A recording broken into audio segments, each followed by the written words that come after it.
Puji Tuhan. Selamat siang Bapak Ibu, Saudara sekalian, dan juga yang ada di rumah masing-masing mengikuti live streaming. Berkat kasih karunia Bapa kiranya turun bagi kita semua dalam limpah kasih sayang Tuhan Yesus. Puji Tuhan. Ini selamat pagi menuju siang memangnya. Jadi saya percaya saudara semua sudah sarapan. Amin. Sudah sarapan. Amin. Ngaku aja. Kami para pelayan tadi juga sudah sarapan, jadi lebih fit pelayanannya. Cuman hati-hati setelah itu nanti datang kantuk. Jadi serius dalam mendengarkan firman Tuhan. Nah Bapak Ibu yang dikasih Tuhan, karena ada beberapa jemaat pemula yang ngikutin tanya jawab di WA saya, seringkali nanya, kenapa Bapak Gembala kalau perjamuan suci kok selalu ngomong jangan makan seperti makanan biasa, harus dengan iman, dengan percaya, jangan sampai menolak, kok kayak sakral banget gitu ya. Ya memang sakral, jadi saya mau sedikit memberikan penjelasan soal ini, betapa pentingnya memang perjamuan kudus. Jangan sampai dihindari apalagi ditolak ya. Nah saya mengambil ayatnya di ayat yang biasa dibawakan di dalam perjamuan kudus di 1 Korintus 11, 23 sampai 26. Firman Tuhan berbunyi demikian. Sebab apa yang telah kuteruskan kepadamu, telah aku terima dari Tuhan. Yaitu bahwa Tuhan Yesus pada malam waktu ia diserahkan, mengambil roti dan sesudah itu ia mengucap syukur atasnya. Ia memecah-mecahkannya dan berkata, inilah tubuhku yang diserahkan bagi kamu. Perbuatlah ini menjadi peringatan akan aku. Lanjut. Demikian juga ia mengambil cawan sesudah makan. Lalu berkata, cawan ini adalah perjanjian baru yang dimeteraikan oleh darahku. Perbuatlah ini setiap kali kamu meminumnya. Menjadi peringatan akan aku. Sebab setiap kali kamu makan roti ini dan minum cawan ini, kamu memberitakan kematian Tuhan sampai ia datang. Itu adalah kalimat perjamuan suci di mana kita nanti sebenar akan bersekutu dengan tubuh dan darah Yesus. Nah Bapak Ibu, kalau sudah berbicara tentang perjamuan suci, maka perjamuan kudus atau perjamuan suci atau perjamuan kudus itu yang terdiri dari roti dan anggur tidak dapat lepas dari sejarahnya, ya, yaitu Paskah. Saudara bisa baca di Kejadian pasal 12 itu. Keluaran ya salah ya, bukan di Kejadian itu saya salah ketik. Keluaran 12, terima kasih Yosef. Pada Paskah pertama ada 2 kematian. Yang pertama bagi bangsa Israel ada kematian anak domba Paskah di tiap-tiap keluarga. Bagi bangsa Mesir ada kematian semua anak sulung, baik manusia dan binatang. Ini Paskah pertama. Dan bagi bangsa Israel yang tidak mau percaya dengan firman Tuhan, lalu tidak melakukan penyembelihan domba Paskah, kematian juga berlaku.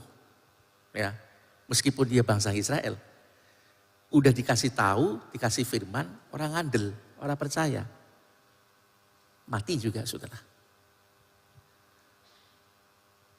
Jadi harus dengan iman, dengan percaya. Saudara, perjamuan suci ini pun kita harus terima dengan iman dan harus dipercaya kalau itu tubuh dan darah Yesus. Persekutuan dengan tubuh darah Yesus. Harus percaya.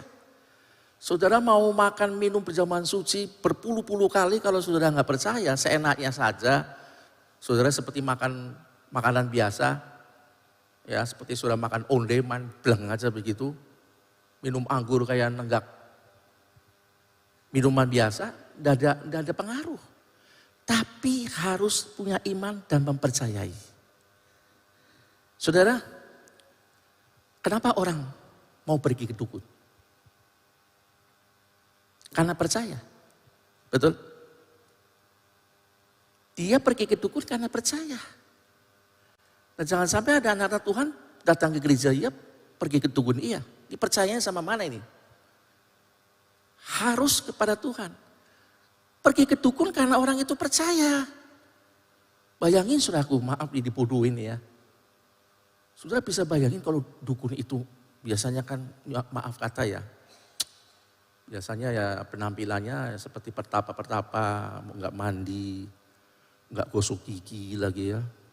Terus kemudian dia kumur-kumur, semprot, kok mau aja saudaraku disemprot. Bayangin kalau sudah tidak gosok gigi, terus dia baru makan jengkol, kayak apa baunya saudara. Tapi orang percaya, kan aneh. Nah di hadapan Tuhan saudaraku, ini bukan cuman ibadah, tetapi perjamuan kudus adalah sesuatu yang nyata yang harus kita alami.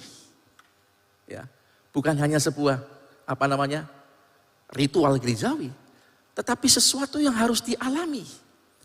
Sampai Tuhan ngomong, inilah tubuhku. Baik, kita lanjut aja terus saudaraku ya.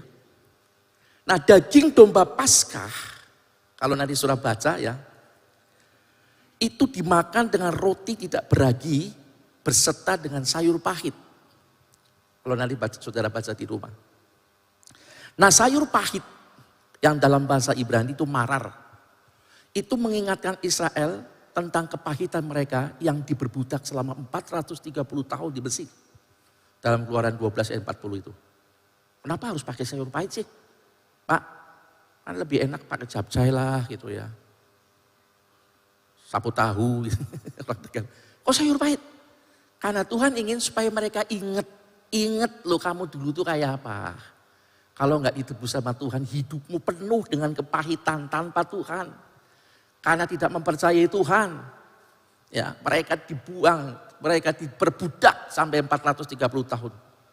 Kemudian dalam tradisi Yahudi ditulis bahwa mereka makannya dengan dicelup dengan garam. Garam ini berbicara tentang air mata mereka yang setiap saat, tiap waktu menangis.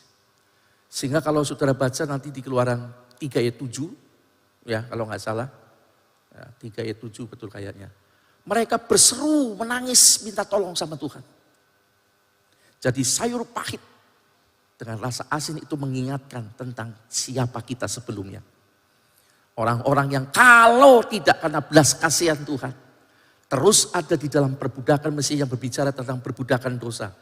Yang pada endingnya akhirnya kita akan dibinasakan dalam maut. Nah kita masuk kepada roti dan anggur perjamuan sekarang. Roti yang tidak beragi, jadi aslinya memang roti itu tidak beragi ya. Satu ketul kemudian dipecah-pecahkan. Kalau sekarang kan belum dipecahkan, sudah terpisahkan. Ya, bunder-bunder kayak sempeleo. Ya sudah di modern sih ya.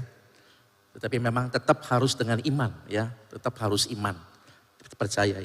Roti yang tidak beragi berbicara tentang tubuh Kristus tanpa dosa, tanpa ragi. Itu berbicara tanpa dosa. Betul Yesus adalah manusia sama seperti kita, mendiami tubuh seperti kita. Bisa rasa capek, makanya dia seringkali menyuruh muridnya menyendiri ya untuk istirahat. Tetapi Yesus adalah tubuh manusia yang tanpa dosa, yang diserahkan. Dalam terjemahan lain mengatakan yang dihancurkan karena dosa kita. Jadi lengkap, sudah diserahkan untuk dihancurkan. Dipecah, dicambuk, dan disalibkan. Itu berbicara tentang roti yang tidak beragi itu. Nah kemudian anggur, ini perlambangan dari darah anak domba, yaitu darah Yesus. Nah kemudian dalam tanya jawab itu yang bertanya, Pak, itu kan di Paskah darah bukan anggur. Bisa saya gambarannya pakai anggur. Masa kita mau minum getih darah, kan nggak mungkin saudaraku ya. Ini ada sejarahnya, nggak asal ngomong saudaraku. Kenapa memakai roti dan aku gereja bukan sesat. Memang pakai anggur dan anggur itu lambang dari darah. Dari mana diambilnya? Saya lihat catatannya saudaraku ya. Ini saudara yang nanti ikut live streaming bisa mendengar dan juga yang hadir. Sejarah dari roti dan anggur sendiri sudah diperkenalkan jauh sebelum adanya Paskah, saudara. Yang dibawa oleh Melkisedek. Mari kita lihat ayatnya. Kejadian 14 ayat 18 dikatakan demikian. Melkisedek Raja Salem membawa roti dan anggur. Ini sebelum ada Paskah loh saudara. Ia seorang imam Allah yang maha tinggi. Lanjut ayat 19. Lalu ia memberkati Abram. Abram ini nama Abraham, nama awal Abraham sebelum dijadikan Abraham. Awalnya namanya Abram. Jadi kalau ada bilang orang yang pakai nama Bram, mungkin dari sini. Ya, Abram. Lalu ia memberkati Abram, katanya diberkatilah kiranya Abram oleh Allah yang maha tinggi. Pencipta langit dan bumi dan seterusnya. Saudara lihat bahwa melalui roti dan anggur, Melkisedek yang adalah imam besar gambaran Kristus waktu itu, membuat perjanjian berkat keselamatan bagi Abram. Nah, perjanjian yang sama itu Yesus buat melalui roti dan anggur. Anggur yang adalah darahnya sendiri itu. Menjadi anggur buat kita sebagai korban dari darahnya dicurahkan lewat perjamuan kudus kita ini. Jadi ada yang bilang ini gereja ngawur. Aslinya kan rotinya oke lah, roti beragi. Tapi tidak ada anggur loh, darah domba. Mana ada gereja pakai darah domba sungguhan. Itu perlambangan. Saudaraku yang Tuhan kasih berbicara perlambangan ya. Di dalam orang-orang yang suka belajar teologi tentunya. Ya, yang suka belajar itu ada istilah namanya analogi otentik. Analogi otentik adalah lambangnya seperti itu tapi dia juga begitu. Misalnya, akulah pintu. Yesus bukan pintu. Tetapi Yesus memang pintu untuk masuk dalam keselamatan. Akulah terang. Yesus Allah bukan terang, tapi dia memang terang. Jadi ini namanya analogi perlambangan otentik. Dan Tuhan berkata, inilah tubuhku yang dipecahkan. Itu roti, Pak. Iya betul, tapi karena Yesus pun betul-betul seperti roti itu yang tubuhnya dipecahkan. Itu namanya analogi otentik. Memang seperti itu, perlambangannya dan prakteknya memang seperti itu. Yesus berkata, akulah gembala yang baik. Yesus bukan cuma juru selamat, tapi dia juga gembala kita yang baik. Ya, walaupun seumur hidupnya Tuhan gak pernah mengembalakan kambing domba. Sebab kambing dombanya adalah analogi otentik, kita inilah domba-dombanya Tuhan. Kita memang bukan domba, tetapi otentiknya kita seperti domba yang digembalakan. Domba itu gak bisa saudaraku dilepas begitu aja, gampang sesat. Jadi harus digembalakan. Ya. Jadi seperti itu, ya. Jadi roti dan anggur, Melkisedek membuat perjanjian, lalu perjanjian yang sama itu kemudian Tuhan buat melalui roti dan anggur sampai pada zamannya kita sekarang. Jadi terjawab, ya. Kenapa harus pakai anggur bukan darah? Kan kalau dihubungkan Paskah harus darah. Tidak. Roti dan anggur itu perlambangan otentik dari apa yang masih banyak sebetulnya ayat-ayat lain, saudaraku ya. Sekarang tentang roti perjamuan. Dikatakan demikian, inilah tubuhku yang diserahkan bagi kamu. Perbuatlah ini menjadi peringatan akan aku. Tadi sudah saya jelaskan. Inilah tubuhku, roti yang diangkat. Yang diserahkan bagi kamu, dihancurkan. Perbuatlah ini menjadi peringatan akan aku. Nah, kata kalimat tubuhku, kalau saudara hubungkan dalam Yohanes 6 ayat 51, itu disebutkan dagingku. Kalau di Korintus bilang inilah tubuhku. Tapi kalau saudara baca Yohanes 6 ayat 51 disebut inilah dagingku. Analogi otentik. Daging siapa itu roti? Kristus. Dagingnya sekali lagi yang sudah dipecahkan. Ya, melalui penderitaan di salib bagi kita. Nah istilah daging ini menunjuk pada Yohanes 1 ayat 14. Kita lihat ayatnya. Firman itu telah jadi manusia. Firman itu telah jadi manusia, menjadi daging. Wujudnya manusia. Dan diam di antara kita. Dan kita telah melihat kemuliaannya, yaitu kemuliaan yang diberikan kepadanya sebagai anak tunggal Bapa, penuh kasih, karunia dan kebenaran. Jadi roti yang kita makan itu adalah pribadi Yesus yang adalah firman. Menyatu dengan kehidupan kita. Ya. Terus tentang anggur dan perjamuan. Anggur berbicara tentang darah Yesus. Di dalam darah ada nyawa. Jadi nyawa dibayar dengan tebusan nyawa. Itulah Tuhan bilang, inilah darahku. Yang diangkat adalah anggur. Darah Yesus menjadi perjanjian atau jaminan penebusan dosa kita. Jadi roti yang adalah firman Allah itu kita makan. Menjadi daging kita. Darah itu pun menjadi menyatu manunggal dengan kita. Sehingga kita dengan Tuhan, firman dan perjanjian firman Allah itu menjadi darah daging kita. Penebusan Tuhan itu. Kita lihat Imamat 17 ayat 11 saudara. Dikatakan demikian, karena nyawa makhluk ada di dalam darahnya. Dan aku telah memberikan darah itu kepadamu di atas mezbah untuk mengadakan pendamaian bagi nyawamu. Karena darah mengadakan pendamaian dengan perantaraan nyawa. Itulah sebabnya jemaat Tuhan, orang Tegal tidak boleh makan marus. Ngerti marus? Dadih, bukan dadih sih ya, marus. Darah yang dibekukan, biasa dijual di pasar ya. Dipotong rajang terus dikasih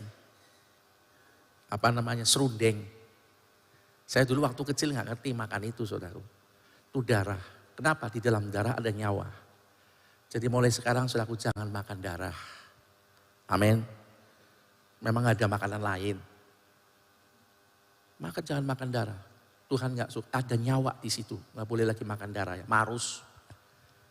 Kalau potong ayam harus dipotong, jangan dipelintir lehernya. Katanya kalau darahnya tertahan manis. Itu ajaran dari mana?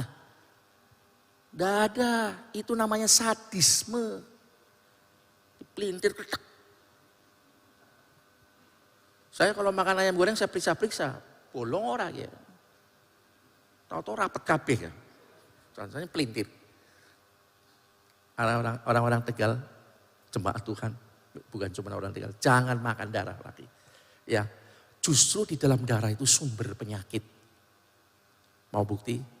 Orang periksa kolesterol, orang periksa ada kanker atau enggak, periksa gulanya tinggi ada, pakainya apa? Darah. Bukan pakai rambut dipotong diperiksa, darah disebut. Lah di situ kelihatan. Ya anak kanker ya, anak gulanya ya, anak uyae, darah tinggi maksudnya. Anak apa lagi? Dari darah, saudara makan. Ini secara ilmu pengetahuan aja udah, darah itu kotor, banyak hal itu. Firman Tuhan katakan, tidak boleh makan darah. Ya. Tapi minum darah anggur itu bukan berarti kita, itu boleh minum, bukan. Itu berbicara persekutuan. Oleh penebusan darah Yesus yang menguduskan kita dari dosa. Nyawa dibayar dengan nyawa. Ya. Kalau sudah baca dalam Keluaran 24 ayat 8 itu berbicara tentang perjanjian darah itu. Ya. Darah itu menjadi perjanjian antara Tuhan dengan kita bahwa kita sudah ditebus oleh Tuhan. Dibayar lunas oleh Tuhan.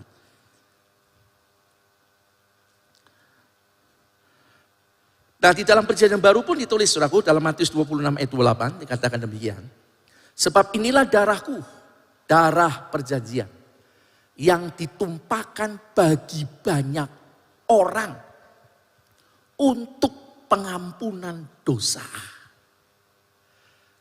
Ada tanda darah di zaman tabernakel Musa sebelum Yesus lahir itu penebusannya pakai domba dipotong atau lembu. Kalau orang yang tidak mampu tuh pakai burung tekukur. Ya. Atau burung puter. Itu darahnya dipercikkan di mezbah. Ditutup pendamaian. Lalu Allah kemudian bertakhta lewat Shekinah. Cahaya Allah itu. Tuhan turun tidak melihat petinya yang berbicara tentang kita. Tetapi ada darah, tanda darah. Jadi kita saudaraku menjadi layak oleh Tuhan. Bukan karena kita berprestasi atau hebat. Tetapi kita memiliki tanda darah dari Tuhan itu. Kita sudah dibasuh oleh darah Yesus. Sehingga Tuhan berkenan atas kita. Dan ini tubuh dan darah Yesus itu menyatu. Bukan cuma di luar. juga sebagai tanda darah dalam kehidupan kita bahwa kita milik Tuhan. Kita lanjut terus saudaraku.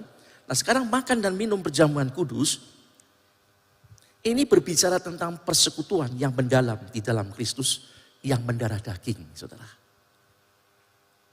Jadi ketika kita makan tubuh dan darah Yesus, Tuhan berharap bahwa firman-Nya dan penebusan itu betul-betul mendarah daging dalam kehidupan kita, dalam praktek hidup kita, saudara. Firman yang adalah pribadi Yesus harus dipraktekkan mendarah daging dalam kehidupan ini. Artinya bukan sewaktu-waktu. Misalnya kita hidup di dalam kasih. Kadang-kadang kita bisa mengasihi, tapi kadang-kadang kita bisa musuhin, enggak begitu. Sama orang tertentu kita bisa mengampuni, tapi kadang-kadang sama orang tertentu kita sulit mengampuni. Bukan begitu, saudara. Ini bukan mendarah daging namanya kasihnya. Ini kan namanya kasih pilih-pilih, kasih pandang bulu. Tapi mendarah daging itu betul-betul menjadi seperti nyanyian menghidupi. Ya. Hidupi kebenaranmu. Firman itu betul-betul dihidupi. Dan ini dinyatakan komitmen kita lewat kita persekutuan kita dengan tubuh dan darah Yesus yang betul-betul kita nikmati. Menjadi tubuh dan darah Yesus. Mendarah daging maksudnya dalam kehidupan kita. Sehingga pelan-pelan kita berjalan maju untuk semakin hari semakin disempurnakan.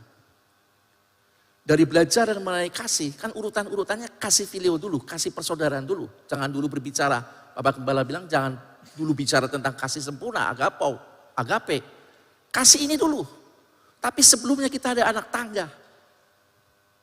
Nah setiap kali kita mengadakan perjamuan kudus, kita mengadakan perjanjian yang terus diperbarui. Dan itu penting saudara. Di gereja lain saya melihat setiap kebaktian pasti ada perjamuan kudus. Karena apa? Karena itu merupakan sebuah perjanjian, komitmen kita untuk terus-menerus diperbaharui. Sebab kita menuju kesempurnaan ke sana. Ya. Jadi Tuhan ingin itu betul-betul mendarah daging dalam kehidupan kita. Kemudian saudaraku yang Tuhan kasih, roti perjamuan dalam bahasa Ibrani itu ditulis dengan paneh pa'ajim. Saya tulis dalam lafal Indonesia. Paneh pa'ajim itu yaitu makanan yang dihadapkan atau dipertunjukkan. Paneh itu makanan. Bentuknya roti, pa'ajim yang dipertunjukkan, yang dihadapkan. Ya. Jadi roti, kalau kita lihat saudaraku, roti yang ada di ruang suci bait Allah, itu disebut roti pertunjukan. Ya, ada beberapa susun. Ini berbicara tentang persekutuan dengan Allah sebagai pribadi firman yang menjadi darah daging dalam praktek hidup orang percaya. Roti itu yang adalah firman. Menjadi praktek hidup kita. Pribadi Yesus dipraktekkan dalam hidup kita. Apanya? Ya firman yang diperintahkan. Kehidupan Kristus yang sesuai dengan firman. Itu roti yang masuk dalam kehidupan kita. Jadi Bapak Ibu yang Tuhan kasih, kalau kita hanya makan roti perjamuan tanpa mengerti. Ya, konsekuensi tuntutan Tuhan yang Tuhan inginkan, ya makan-makan biasa aja seperti itu. Tetapi mulai hari ini sudah mengerti bahwa kita menikmati roti dan anggur perjamuan itu bukan cuma sesuatu yang jasmani yang hanya tiap kali diadakan. Bukan, ini betul-betul perkara rohani. Sehingga Tuhan setiap kali kamu makan dan minum anggur ini, kamu memberitakan kematian Yesus sampai ia datang. Memberitakan artinya saudaraku menjadi saksi bahwa aku dulu yang najis sudah ditebus, dibeli dengan darah yang mahal. Dan aku komitmen untuk hidup di dalam Yesus. Sementara darah Yesus itu melayakkan kita dan mengikat kita perjanjian menjadi milik kita bersama dengan Tuhan.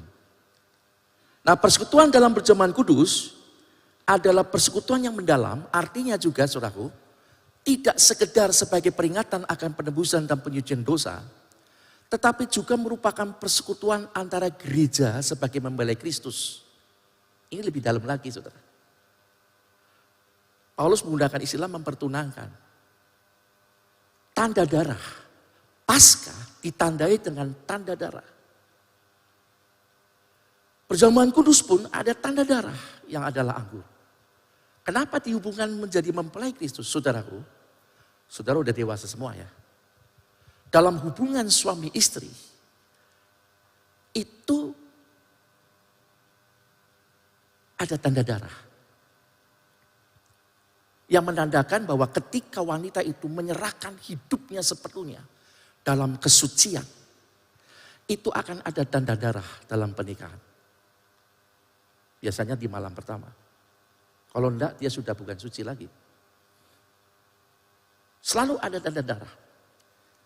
Dan memang hubungan kita dengan Kristus selalu hubungan seperti pernikahan. Kita sudah dipertunangkan. Coba kita lihat saudaraku yang Tuhan kasih. Ayatnya. Di dalam 2 Korintus 11 ayat 12. Sebab aku cemburu kepada kamu dengan cemburu ilahi. Paulus melihat ke depan. Wih, enak ya gereja di masa depan. Sebab dia gak akan alami. Namanya gereja sempurna dia gak tahu. Paulus ngerti tapi tidak alami. Apalagi mau ikut jadi sempurna. Jadi mempelai Kristus. Oh gak bisa lagi dia. Dia bilang aku cemburu. Kita dianggapnya lebih berbahagia. Sebab menggenapi semuanya. Karena aku telah mempertunangkan kamu kepada satu laki-laki untuk membawa kamu sebagai perawan suci kepada Kristus. Jangan sampai kemudian kita gak setia. Jadi korban Kristus itu diberikan kepada kita selain daripada penebusan. Itu mahar yang mahal buat kita saudaraku. Pelajaran doa pagi itu kita sudah lewat kitab Hosea. Hosea itu lambang dari Kristus. Dia menebus yang namanya Gomer. Orang yang tidak setia saudaraku. Ditebus untuk menjadi istrinya, pengantinnya saudaraku, bayangin. Kita pun seperti Gomer, orang yang najis karena dosa. Ditebus dengan mahar yang mahal, darah yang kudus, nyawanya sendiri. Dan Tuhan ingin ingat setiap kali kamu makan dan minum perjamuan ini. Aku telah berkorban buat kamu. Beritakan itu supaya orang lain yang masih berdosa, yang mau masuk dalam gereja Tuhan pun mendapatkan ketebusan yang sama. Sampai sampai kedatangan Yesus 2 kali. Artinya sampai mempelai itu menjemput kita sebagai gereja Tuhan yang sempurna. Dan perjamuan ini merupakan perjanjian yang harus terus-menerus diperbaharui dan kita harus lakukan itu. Nah Bapak Ibu, ada seorang hamba Tuhan, dia motivator iya, hamba Tuhan iya. Dia pernah mengatakan demikian, kalau mau istri saudara baik, berlaku baik dalam kehidupan para suami, maka perlakukanlah istri seperti ratu. Kasihlah istrimu seperti Kristus mengasihi gerejanya. Kalau istri diperlakukan seperti ratu, maka engkau pun akan diperlakukan sebagai raja. Perhatikan bapak-bapak. Tapi kalau bapak-bapak memperlakukan istri kayak babu, maka saudara adalah tukang kebunnya. Jangan harap. Saya pikir-pikir, kayak tidak ada dasar Alkitab, tapi benar juga. Perlakukan. Ya. Perlakukan istri seperti ratu, maka ia pun akan memperlakukan saudara seperti raja. Sebab istri akan tunduk kepada suami kalau suami memperlakukan kasih Kristus kepada istri. Istri sulit untuk tunduk menjadikan suaminya seperti raja karena merasa ditindas. Jadi saudaraku yang Tuhan kasih, hubungan Kristus dengan gerejanya itu terkait juga di dalam perjamuan kudus ini. Nah, kita masih ada waktu saudaraku, kita akan melihat bahwa perjamuan kudus ini memiliki manfaat. Mari kita lihat, saya tidak ada di catat ini. Kita buka di dalam Yohanes 6 ayat 54, loncat ayat 56, kemudian 58. Ini manfaat perjamuan suci saudaraku. Barang siapa makan dagingku, ini roti ya, dari analogi autentik. Dan minum darahku, itu anggur, ini juga analogi autentik. Ia mempunyai hidup yang kekal dan aku akan membangkitkan dia pada akhir zaman. Jadi manfaatnya, tolong jangan itu dulu. Tadi balik lagi ke ayat 54. Manfaat daripada perjamuan kudus tadi, saudaraku, barang siapa makan dagingku dan minum darahku, perjamuan kudus ini, ia mempunyai hidup yang kekal. Janji kita mendapat hidup yang kekal. Kalau sudah begini, siapa yang nggak mau perjamuan kudus? Mungkin karena nggak ngerti ya, tapi sekarang udah ngerti. Jangan tolak. Itu sebabnya Bapak Gembala jangan sampai menolak. Dan aku akan membangkitkan dia pada akhir zaman. Sudah mendapat hidup kekal, kalau toh kita nanti mati, tubuh kita mendapat hak untuk dibangkitkan. Terus ayat 56, ini manfaat perjamuan loh ya. Barang siapa makan dagingku dan minum darahku, diulangi. Ia tinggal di dalam aku dan aku di dalam dia. Ada kemanunggalan, ini yang saya maksud. Mendarah daging. Tuhan di dalam aku di dalam Tuhan. Manunggal. Seperti Bapa dan Yesus satu. Tuhan berkata, aku dan Bapa akan datang kepadanya. Ada di dalam hidup kita lewat pribadi Roh Kudus. Ini luar biasa sekali, saudara. Ya. Jadi mengapa perjamuan suci jangan buat main-main? Ini loh. Lo masih ada satu ayat lagi, ayat 58. Inilah roti yang telah turun dari surga, bukan roti seperti yang dimakan nenek moyangmu. Dan mereka telah mati. Barang siapa makan roti ini, ia akan hidup selama-lamanya. Roti hidup selama-lamanya itu adalah firman Allah. Dimakan dan dipraktekkan manunggal. Itu yang membuat kita hidup kekal.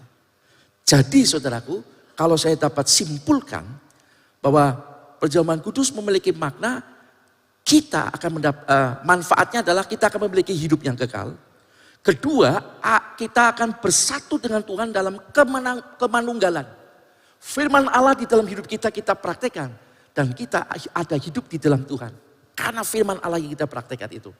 Manunggal di dalam hidup kita. Lalu yang ketiga, kita punya hak untuk dibangkitkan pada kebangkitan pertama. Orang-orang percaya. Jadi Bapak Ibu, ini sesuatu yang paten. Yang gak pernah bisa tidak dirubah lagi. Ini berlaku buat kita. Itulah sebabnya kenapa Bapak Gembala selalu berulang-ulang.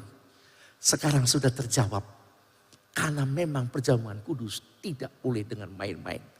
Di dalamnya ada makna yang menguntungkan buat kita.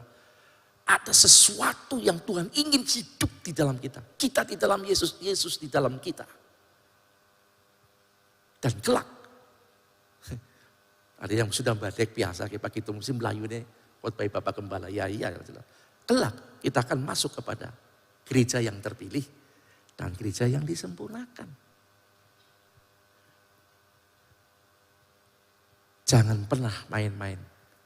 Apalagi menolak perjamuan kudus. Sebab itu merupakan perjanjian Tuhan. Kepemilikan Tuhan atas hidup kita. Yang kelak nanti Tuhan akan datang.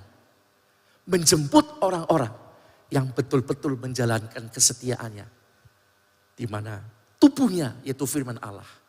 Menyatu dalam kehidupan kita, dalam praktek kehidupan kita. Dan tanda darah kepemilikan Allah itu. Bahwa kita setia kepada Tuhan. Apapun yang terjadi. Sehingga muncul saudaraku. Ya bukan cuma slogan tapi komitmen kita. Sekali Yesus tetap Yesus ada pada kita. Kelak ketika ketemu dengan Tuhan kita tidak akan seperti ditolak seperti orang dalam Matius 7 itu ya. Aku gak kenal kamu, tidak. Tuhan mengenal. Sebab ada tanda darah dalam kehidupan kita. Ada firman Tuhan ya, yang kita hidupi. Sehingga kita dikatakan betul-betul menjadi serupa dengan Kristus. Kita kerjakan saudaraku ya, hari demi hari. Jangan pernah menyerah. Mungkin saudara gagal di bidang ini. Tapi terus bangun hubungan dengan Tuhan. Terus bangun hubungan dengan Tuhan. Sebab dalam persekutuan ini saudaraku. Hubungan itu akan memunculkan penyembahan. Tuhan inginkan hubungan. Bukan cuma penyembahan. Kalau cuma penyembahan itu iblis yang suka saudaraku. Sebab tidak mungkin orang memiliki hubungan yang baik untuk bisa menyembah. Orang bisa menyembah karena dia mengenal siapa Tuhan. Mengerti betul siapa Tuhan. Baru dia bisa menyembah. Kalau enggak bisa. Iblis tanpa syarat. Yang penting kamu nyembah aku, tak kasih kekayaan. Yesus pernah ditantang seperti itu. Nih, semua kekayaan ada. Nah, nggak usah macam-macam, kamu menyembah aku aja. Tuhan mencari penyembah-penyembah, tetapi penyembah-penyembah yang benar dalam roh dan kebenaran, yaitu hubungan yang benar kita dengan Tuhan.